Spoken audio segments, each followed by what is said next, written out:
বাড়ির কাজের ছেলে নিলয় পরের টেবিলে বসে পড়তে বসেছে। নিলয় সুযোগ পেলেই পড়তে বসে, কিন্তু এই বাড়ির কেউ কিছুই জানে না নিলয়ের ভাগ্য আজ খুবই খারাপ। নিলয় যখন পড়ার টেবিলে পড়ছিল এমন সময় সেখানে চলে আসলো মাহি। মাহি হচ্ছে এই বাড়ির মেয়ে। নিলয় যে বইগুলো পড়ছিল এই বইগুলো মাহির। মাহিকে দেখে নিলয় পড়া বন্ধ করে দিল। মাহি কোনো কথা না বলে একটা কোষে চর মেরে দিল। নিলয় বুঝতে পারলো মাহি কেন নিলয়কে চর মেরেছে। নিলয় মাথা নিচু করে বলল, আপনার বইগুলো দেখা আমার অন্যায় হয়ে গেছে। এই বইগুলো কেন ধরলি তুই? তুই কোনোদিনও লেখাপড়া করেছিস? তাহলে তুই আমার বইগুলো কেন ধরলি? আর যদি আমার বইগুলো ছিঁড়ে যেত তাহলে কি হতো? নিলয় তখন মাথা নিচু করেছিল, কোনো কথাই বলেনি। আজকের পর থেকে যেন তুই আমার বইগুলো না ধরিস। নিলয় মাথা নিচু করে সেখান থেকে বেরিয়ে গেল। মাহি টেবিলের উপরে বইগুলো আস্তে আস্তে করে গোছাতে শুরু করলো। পরের দিন সকাল হলে মাহি স্কুল ড্রেস পরে সিঁড়ি দিয়ে একটা দরজার সামনে গিয়ে দাঁড়ালো। দরজার সামনে দাঁড়িয়ে কলিং বেল টিপতেই ভেতর থেকে দরজা খুলে দিল বাহার নামের একজন ছেলে। বাহার আর মাহি মাঝে মাঝে ওরা দুজনে দেখা করত। বাহার স্কুল কলেজে লেখাপড়া না করলেও বাহার সবসময় স্কুল কলেজের মেয়েদের সাথে চলাফেরা করত। মাহি বলল, আজ আবারও একটু দেরি হয়ে গেছে। বাহার বলল, কোনো সমস্যা নেই, আসো ঘরের ভেতরে আসো। তারপর দেখা গেল মাহি আর বাহার ঘরের ভেতরে চলে গেল। ওরা দুজন ঘরের ভেতরে গিয়ে বিছানার উপর বসলো। তারপর বাহার বলল, দেরি করছো কেন? যে কাজের জন্য এসেছি কাজটা সেরে ফেলি, চট জলদি স্কুল ড্রেস খুলে ফেলো। তারপর মাহি আস্তে আস্তে করে স্কুল ড্রেস খুলে ফেললো। তারপর মাহিকে একটু অন্যরকম লাগছে। মাহি তখন চোখের পানি ফেলে বলতে লাগলো, তোমার সাথে যা হবে তা আজকেই শেষ, এরপর আর কোনোদিনও তোমার সাথে আমার দেখা হবে না। বাহার মনে মনে ভাবছে, যতদিন পর্যন্ত আমি চাইবো ঠিক ততদিন পর্যন্ত তোমার আমার মিলন হবে, তোমার কথায় আমার কিছু আসে যায় না। এ কথা বলে বাহার মাহিকে জড়িয়ে ধরে বিছানায় ফেলে দিল। তারপর ইচ্ছে না থাকা সত্ত্বেও মাহি বাহারের কথা শুনতে হচ্ছে। বাহার মাহিকে আদর করে যাচ্ছে। মাহির চোখের পানি পড়ছে। মাহির এই অবস্থা কেন? চলুন আমরা কিছুদিন আগে চলে যাই।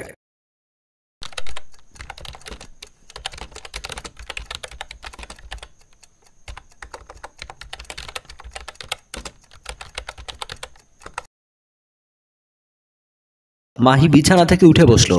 বাহার বলল, কাল আমার দুটো বন্ধু আসবে, বিকেল বেলায় তুমি চলে এসো, তাদেরকে কিছু সময় আনন্দ দিয়ে তারপর তুমি চলে যেও। মাহি তখন কোনো কথা না বলে আস্তে আস্তে করে স্কুল ড্রেসটা পরে কান্না করতে করতে এই ঘর থেকে বেরিয়ে গেল। একটু লোভ করে মাহির জীবনটাকে নষ্ট করে ফেললো। কথায় আছে না, অতি লোভে তাঁতি নষ্ট। ঠিক তেমনটাই হয়েছে মাহির সাথে। রাত হলে মাহি বিছানার উপর বসে কান্না করছে। মাহির অনেক দিন ধরে মন খারাপ করে আছে, কারো সাথে খুব বেশি একটা কথা বলে না। এমন সময় মাহির কাছে আসলো মাহির বাবা মা। বাবা মবিন সাহেব বলল, কয়েকদিন ধরে খেয়াল করে দেখছি তোর যেন কিছু একটা হয়েছে। তোর কি হয়েছে মা? আমাকে খুলে বল। মাহি তখন আরো জোরে জোরে কান্না করতে লাগলো। মাহির মা পারুল বেগম বলল, বাবা মায়ের কাছে সবকিছু শেয়ার করলে তোর জন্যই ভালো হবে। আমরা তো তোর সবচেয়ে কাছের বন্ধু, তুই যদি কোনো বিপদে পড়িস তাহলে তো আমাদেরই উদ্ধার করতে হবে। মাহি তখন কান্না করে যাচ্ছিল।